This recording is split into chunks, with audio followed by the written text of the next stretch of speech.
오늘 말씀은 사도행전 1장 6절에서 8절까지입니다. 그들이 모였을 때 예수께 여쭈어 이르되 주께서 이스라엘 나라를 회복하심이 이때입니까 하니 이르시되 때와 시기는 아버지께서 자기의 권한에 두셨으니 너희가 알 바 아니요 오직 성령이 너희에게 임하시면 너희가 권능을 받고 예루살렘과 온 유대와 사마리아와 땅끝까지 이르러 내 증인이 되리라 하시니라. 아멘. 우리 여기 교회에 오다 보면 큰 사거리에 플래카드가 붙여 있어요. 몇 달 전부터 경찰서에서 붙인 플래카드인데 목격자를 찾습니다. 이렇게 써요. 아마 몇 달 전에 큰 교통사고가 난 것 같아요. 그런데 누가 가해자인지 누가 피해자인지 정확한 내용을 알 수 없기 때문에 목격자가 나타나서 그 사람이 보고 들으고 경험한 것을 그대로 얘기해주면 아마 결정적으로 그 사건을 해결할 수 있기 때문에 목격자를 찾는 것 같습니다. 목격자가 자기가 보고 들은 것을 정확하게 얘기하면 그 사람을 증인이라고 합니다. 이 증인이 얘기를 하는 것이 사건 해결의 결정타가 되는 경우가 참 많습니다. 오늘 사도행전은 예수님께서 무엇을 하셨는지 그것을 보고 듣고 경험한 제자들이 증인으로서의 삶을 어떻게 살았는지를 기록한 책입니다. 이 책을 보면서 우리는 어떻게 하면 우리도 제자들처럼 증인의 삶을 살아낼 수 있는지를 생각해보는 시간이 되기 바랍니다. 오늘 본문 말씀은 예수님께서 부활하시고 40일 동안 이 땅에 계시다가 승천하기 직전에 하신 마지막 말씀입니다. 마지막 우리들에게 주신 말씀, 보통 마지막으로 주는 말씀을 유언이라고 하죠. 1장 8절이 오직 성령이 너희에게 임하시면 너희가 권능을 받고 예루살렘과 온 유대와 사마리아와 땅끝까지 이르러 내 증인이 되리라. 이렇게 말씀을 주신 것입니다. 오늘 저희들이 읽은 본문 중에서 1장 8절은 사도행전의 핵심이고 사도행전 전체의 요약입니다. 예수님은 3년 내내 제자들에게 하나님 나라가 어떤 것인지를 가르쳤어요. 부활하시고 40일을 사시면서도 내내 하나님 나라를 가르치셨어요. 그런데 제자들은 그렇게 하나님 나라에 대한 것을 예수님으로부터 들었음에도 불구하고 항상 관심이 이 땅에 있는 나라에 관심이 있었어요. 그래서 이 땅에 예수님이 펼쳤던 그것이 언제, 어느 때, 어느 시기에 이 땅에 그것이 오느냐, 로마로부터 해방이 언제 오느냐, 우리가 원하던 다윗의 나라가 언제 이 땅에 이루어지느냐, 이것에 관심을 가지고 예수님께 다시 또 묻는 것이죠. 그런데 예수님께서는 너희들이 말한 것을 충분히 이해는 하지만 내 나라는 그런 나라가 아니고 너희들이 관심을 가져야 될 것은 이 땅이 아니고 너희들이 어떻게 하면 성령이 임해서 권능을 받고 증인의 삶을 살아낼 것인가, 그것을 너희들에게 내가 마지막으로 말씀을 준다. 이것이 제자들은 예수님께서 온갖 기적을 행하시는 것을 다 본 사람들이에요. 무리를 걸으셨잖아요. 여러분이 상상만 해봐요. 얼마나 대단한 사건인지. 무리를 걸으셨죠. 오병이어 사건을 일으키셨죠. 맹인을 눈뜨게 하셨어요. 귀신 들린 자를 귀신을 쫓아내게 하셨어요. 놀라운 광경의 목격자들이 바로 이 제자들입니다. 이 제자들이 사실 별 볼 일 없는 사람들이잖아요. 그 사회에 제일 변두리에 사는 사람들, 직업도 그렇게 변변치 않은 사람들, 공부도 별로 많이 하지 못한 사람들, 그 사람들이 살던 곳은 갈릴리였어요. 가장 천하고 가장 변방 시골 지역이었어요. 그런데 이들이 지금 예수님이 명령하신 이 명령을 받들어서 땅 끝까지 증인의 삶을 살아냈어요. 이들이 땅 끝까지 증인의 삶을 살아내면서 예수를 전한 그것이 받은 사람이 또다시 증인이 돼서 전하고 또 받은 사람이 또 증인이 돼서 전하고 전해서 저희까지 온 것입니다. 1884년, 지금부터 138년 전에 이 땅에 미국인 선교사 언더우드와 아펜젤러가 도착을 해서 예수를 증거하기 시작했어요. 미국이란 나라는 그 당시에 우리나라하고는 비교할 수 없는 천국과 같은 그런 나라였어요. 그 천국과 같은 그 좋은 미국이란 나라를 뒤로 놔두고 낯설고 물서른 한국 땅, 가난하기 짝이 없는 곳, 언더우드가 얼마나 이곳에서 예수 전하는 게 힘들었으면 이렇게 표현을 합니다. 시를 지었는데 그 중에 일부만, 그 기도의 일부만 제가 말씀드리면, 메마르고 가난한 땅, 보이는 것은 고집스럽게 얼룩진 어둠뿐, 가난과 인습에 묶여있는 무리들, 주님 지금은 아무것도 보이지 않아요. 이렇게 하소연을 하는 그런 기도를 드렸어요. 저도 사실은 주로 서울에 살다가 여기 시골에 와서 처음에 느꼈던 것이 정말 비슷해요. 인습에 쩔어 있고 곳곳에 사당이 있고 미신에 쩔어 있는 이곳에서 느낌이 비슷한데, 아마도 이 언더우드와 아펜젤러는 더 심했을 거예요. 얼마나 낯설은 곳에서 애가 아파도 치료할 곳도 없는 이 땅에서 그들이 예수를 전했어요. 그 예수를 전한 그것이, 그 증인의 전함이 지금까지 전해져서 우리가 예수를 이렇게 믿는 것이에요. 근데 증인은 참 쉬운 일이에요. 어찌 보면 자기가 보고 들은 것을 그대로 전하기만 하면 증인이에요. 무슨 기술이 필요한 것도 아니고 지식이 필요한 것도 아니고 대단한 공부를 해야 되는 것도 아니에요. 기술을 갖기 위해서 어디 가서 뭐 학원에 가야 되는 것도 아니고, 증인은 보고 들은 것을 얘기만 하면 바로 증인이에요. 그런데 증인이 때로는 자기 목숨을 걸어야 될 때가 있어요. 자기 본 걸 사실대로 얘기했는데 그것이 자기 생명을 위협할 때가 있어요. 지금 제자들이 예루살렘에서 있는 이 상황이 바로 그런 상황이었어요. 예수님을 십자가에 못 박았던 그 사람들이 지금 그대로 있거든요. 헤롯, 빌라도, 대제사장, 바리새인들, 로마 군병들, 다 그 사람들이 지금 시퍼렇게 눈을 뜨고 있던 그런 상황에서 제자들은 공포스러운 분위기 속에 있는 거예요. 두려워요. 움츠려들어요. 숨어있는 것이에요. 베드로가 오죽하면 그 사랑했던 예수님을 3번이나 나 몰라요 하고 부인했던 것, 두려워서 그랬거든요.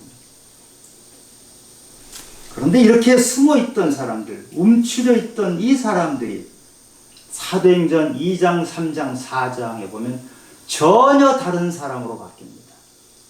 물이 포도주로 바뀐 거죠.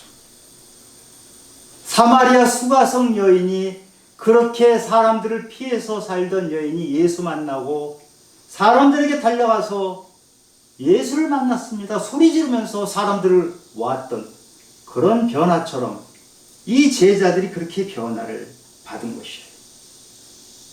그런데 이렇게 제자들이 변화를 받고 베드로가 설교하니까 3,000명이 한꺼번에 회개를 했죠. 안진뱅이 40년 동안 일어나지 못하던 그 사람을 베드로가 예수 이름으로 일어나 걸어라 하니까 일어나서 걷고 뛰고 했던 그 놀라운 장면들이 연출됩니다. 그런데 이런 놀라운 능력을 행하는 베드로에게, 그 제자들에게 다가온 것은 박해였어요. 그 당시 예수님을 십자가에 못 박았던 바로 그 사람들이 사내들인 공회에 쭉 둘러서서 제자들을 그 가운데 세워놓고 너희들이 무슨 권세로 누구 이름으로 이 안진뱅이를 치료했냐? 왜 이런 일을 했냐고 추궁하기 시작해요. 그때 베드로가 뭐라고 답합니까? 너희들이 예수를 십자가에 죽였다. 너희들이 죽은 그 예수는 다시 살아나셨고 지금 내가 이 안진뱅이를 치료한 것은 그 예수의 이름으로 치료한 것이다. 담대하게 얘기를 해요. 베드로는 자기가 예수님을 안다는 것이 알려질까 봐 도망쳐 다니던 사람이에요. 이 베드로가 담대하게 예수를 증거하기 시작합니다. 그런데 놀라운 것은 그 박해하던 사람들이 제자들이 당당하게 예수를 증거하니까 어떻게 할 줄을 몰라가지고 풀어주는 장면이 나와요. 도대체 무엇이 제자들, 이렇게 무서워서 떨던 제자들을 담대한 사람으로 능력자로 바꿨을까요? 오늘 1장 8절에 나오는 이 말씀 때문에 오직 성령이 너희에게 임하시면 너희가 권능을 받는다. 성령이 임하시면 권능을 받는다. 이 말씀 붙듣고 성령이 임하니까 이렇게 담대하게 바뀐 것이에요. 성령이 임하는 것이 어떤 것이죠? 먼저 우리는 성령이 우리와 함께 한다는 것이 무엇인지를 알아야 됩니다. 우리가 예수를 믿으면 성령이 우리와 함께 해요. 예수를 영접하면 성령이 우리와 함께 해요. 그런데 어찌 보면 성령이 함께 하기 때문에 우리는 예수를 믿는 것이에요. 예수를 내가 그냥 믿는 것 같지만 성령의 도우심을 받아서 예수를 믿게 됩니다. 아멘. 우리가 지금 예배를 드리죠. 예배를 내 힘으로 드리는 것 같지만 주일날 오전에 나와서 이렇게 예배를 드리고 있는 것은 성령이 함께 하시기 때문에. 아멘. 성경을 읽으실 때 성경이 이해가 되세요? 성경이 이해가 되는 것은 성령이 도우심이 있기 때문에 그래요. 아멘. 이 세상에서 학문을 많이 배운 사람, 박사를 받고 더 대단한 학문을 한 사람도 성령의 도움이 없으면 성경을 볼 때 한자도 이해를 못해요. 성경을 보고 이해가 되는 것은 성령이 도와주시기 때문에. 아멘. 죄를 깨달으셨어요? 내가 죄인이라는 것을 알게 해주는 것도 바로 성령의 도우심이에요. 아멘. 성령이 함께 하시기 때문에 죄인이라는 것을 알게 돼요. 성령을 받지 못하고 예수를 믿지 않는 사람은요, 자기가 정말 큰 죄를 지었어도, 정말 뻔뻔스럽게 살면서도 죄인이라는 사실을 전혀 인식하지 못해요. 그래서 성령이 함께 하시면 우리는 이 세상을 보는 시각이 달라져요. 나를 보는 시각이 달라져요. 그런데 문제는 성령이 나와 함께 있는 것, 이것만 가지고 만족할 수 없다는 것이에요. 나와 함께 성령이 계시는데 나는 아무런 힘이 없어요. 매일 예배를 드리는데 나는 능력이 없어요. 왜 그래요? 성령이 임하지 않았기 때문에. 성령 체험을 하지 못했기 때문에. 성령이 나에게 임해서 내가 성령 체험을 해야 능력이 생겨요. 그래야 성령님의 인도를 받는 삶이 돼요. 성령님의 통치가 나에게 이루어지는 것이에요. 내 생각과 내 감정과 내 성질과 내 가치관으로 살았던 삶이 통째로 바뀌는 일은 성령이 임해서 그 성령 체험을 했을 때 이루어지는 것이에요. 고린도전서 12장 3절에 보면 성령으로 아니하고는 누구든지 예수를 주시라 할 수 없느니라. 아멘. 성령이 임하면 예수를 주시라고 고백하는 놀라운 일이 일어나요. 주가 무슨 뜻입니까? 주인이란 뜻이에요. 내 인생의 주인은 이제 내가 아니고 예수님입니다. 내가 지금까지 했던 모든 것은 다 이제는 폐기물로 버립니다. 이제부터는 주님의 것으로 살겠습니다. 이 고백을 하는 거예요. 이것은 성령이 그냥 함께만 해서 되는 것이 아니고 성령이 나에게 찾아오시고 성령이 임하셔서 불같이 바람같이 임하셔서 나를 통째로 뒤바꿔 놔야지 가능한 일이에요. 성령이 임하면 방언이 터지기도 하죠. 아픈 사람 치유도 일어나죠. 저도 방언을 하지만 치유를 어떨 때는 치유가 되기도 하는데 어떨 때는 치유해도 잘 안 돼요. 치유 능력이 부족한 것이죠. 치유 인사를 많이 받으신 분이 있어요. 정말 손만 대면 낫는 그런 놀라운 능력을 가지신 분들이 있죠. 이런 능력들을 주는 것이 바로 성령이 임하는 것이에요. 그런데 어떤 분들은 성령이 임했는데 이런 은사를 받지 못하는 분도 있어요. 그래서 우리가 확실히 알아야 될 것은 꼭 무슨 방언을 하고 치유를 하고 예언을 하고 그래야지만 성령이 임했다고 그렇게 생각할 수는 없어요. 그러나 가능하면 여러분들이 방언을 받고 치유받고 예언받고 이런 은사를 구하시기 바라요. 그것이 외적으로 드러나는 능력이 되기 때문에 예수를 증거할 때 큰 힘이 되는 것이에요. 우리에게 성령이 임하시기를 원해야 되는데 그보다 먼저 해야 되는 것은 우리 안에 계시는 성령을 인정해야 돼요. 우리가 예수를 믿으면 내 안에 성령님이 계시거든요. 아멘. 그런데 이것을 인정하지 않는 사람들이 있어요. 내 안에 성령을 인정하지 않으면 성령은 내 안에서 일을 할 수가 없어요. 아멘. 성령 체험을 암만 구하고 싶어도 내가 그분을 인정하지 않으면 성령께서 내 안에서 더 큰 일을 행하실 수가 없다는 것이에요.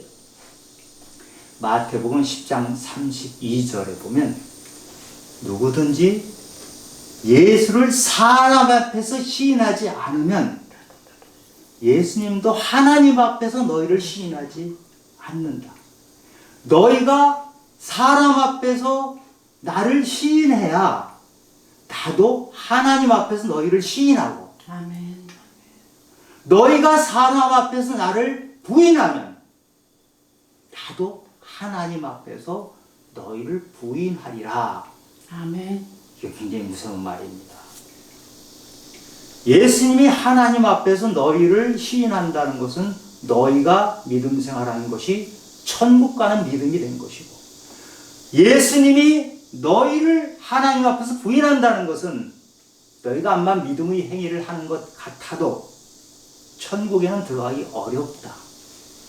무서운 말씀이죠. 뭐가 중요한 것입니까? 우리가 사람 앞에서 예수를 시인해야 돼요. 증인으로 서라는 것입니다. 가끔 제가 그런 분을 볼 때가 있어요. 그분이 교회 장로인 것을 제가 알잖아요. 교회 장로님인 건 분명한데 그 직장에서 본인이 장로라는 것을 전혀 밝히질 않아요. 제가 장로인 것을 자랑하라는 얘기가 아니에요. 그리스도인이라는 걸 밝히지 않아요. 식사할 때 식사 기도는 해요. 그런데 이렇게 머리 만지는 듯이 이렇게 가리고 기도를 해요. 기도하는 게 부끄러운 것 같아요. 그리고 사람들에게 예수 믿으라는 말 한마디도 안 해요. 그리고 봐도 그리스도인의 삶을 사는 것 같지가 않아요. 본인이 예수를 믿으면서 예수 믿는다는 걸 드러내지도 않는데 어떻게 예수의 증인이 될 수 있겠어요? 지금 예수님은 우리에게 주신 마지막 명령이 너희들이 나의 증인이 되라.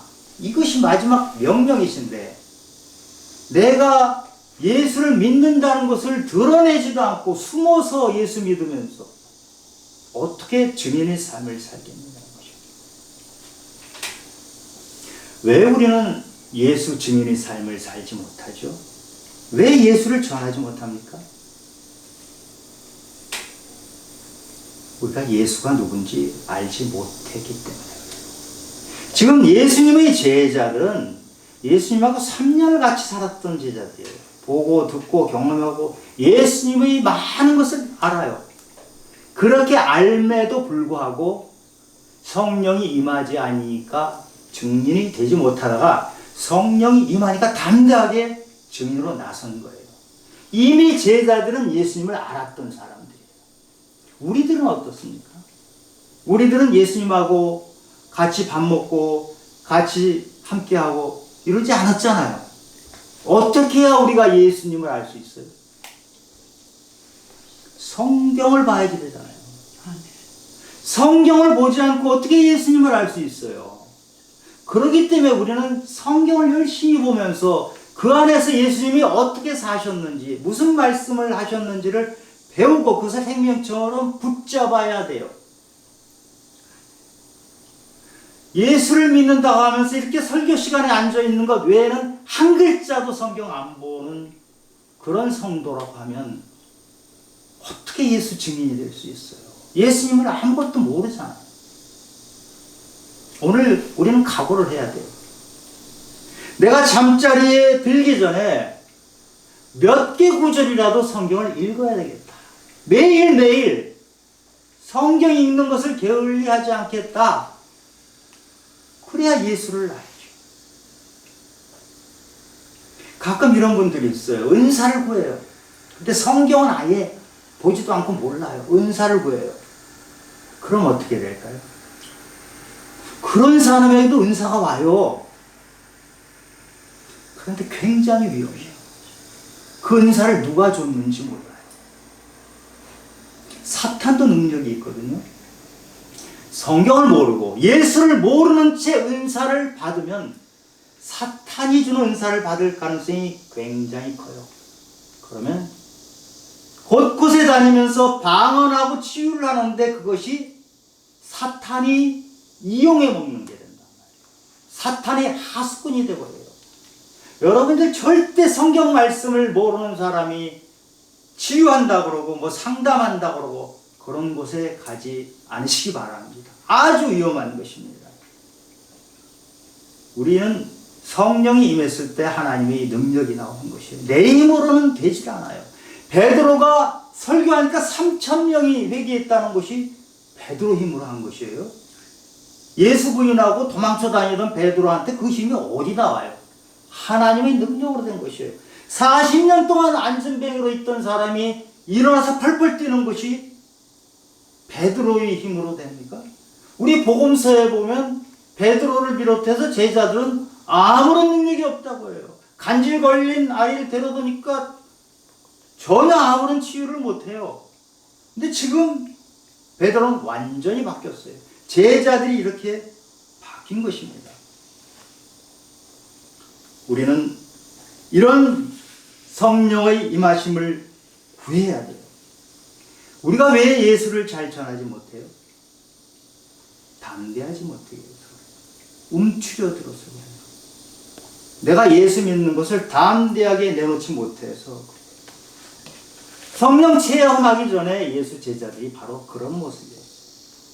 우리가 그런 모습 아닌가요? 예수 믿는 것을 담대하게 내놓지를 못해요. 베드로는 예수님과 함께 3년을 다녔으면서도 사람들 앞에서 예수의 옛자도 끄집어내도 못하던 아주 소극적이고 도망쳐 다니던 이 베드로에게 성령이 임하니까 권력자들 앞에서 뭐라고 얘기했어요? 내가 한 모든 일은 너희들이 십자가에서 못 박은 그 예수의 이름으로 내가 한 것이다. 우리가 이 세상에 예수 증인으로 나갈 때도 예수의 이름으로 나가는 것입니다. 성령이 임하면 우리는 권능을 받아요. 권능은 헬라어 두나미스란 말에서 다이나마이트가 나오거든요. 다이나마이트를 넣어놓고 터뜨리면 바위가 깨지죠. 놀라운 능력이 나오는 거예요. 우리는 그런 능력을 구해야 돼요. 그 능력을 가지고 증인의 삶을 살아내는 것이에요. 제자들은 이렇게 엄청난 일을 사람들에게 복음을 전했어요.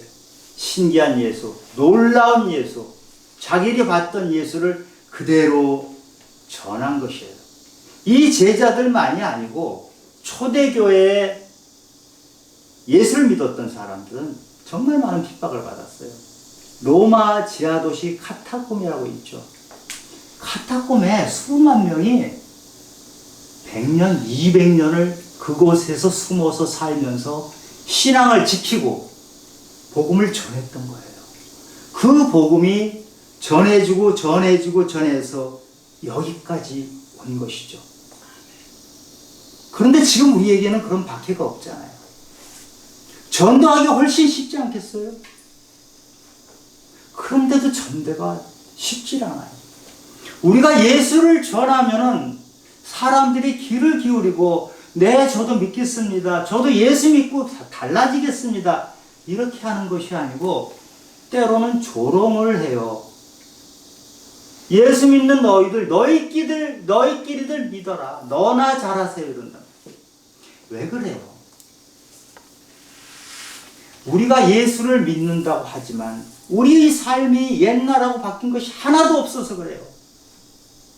예수가 우리에게 들어오면, 성령이 임하면 우리는 옛사람이 바뀌어서 새 사람이 되어야 하는데 우리는 여전히 옛사람 그대로예요. 아무런 힘이 없는 것입니다. 우리는 성령 체험을 통해서 변화되길 바랍니다. 물이 포도주로 바뀌는 그 변화가 우리에게 일어나야 돼요. 내 옛날의 생각, 내 옛날의 가치관, 내 성질, 내가 하던 방법, 그것이 옳다고 생각했던 그것들이 이제는 더 이상 내가 따라야 할 것이 아니고, 이제는 성령께 주시는 그 방법대로, 이제는 새로운 것을 찾아 나서시를 각오를 해야 돼요. 예수를 닮아야 돼요. 예수를 닮는 것은 우리가 손해보기를 각오하는 것이에요. 때로는 바보처럼 그렇게 사는 것이에요. 이런 말이 있죠. 돈 벌어서 남주나? 그런 말 많이 들으시죠.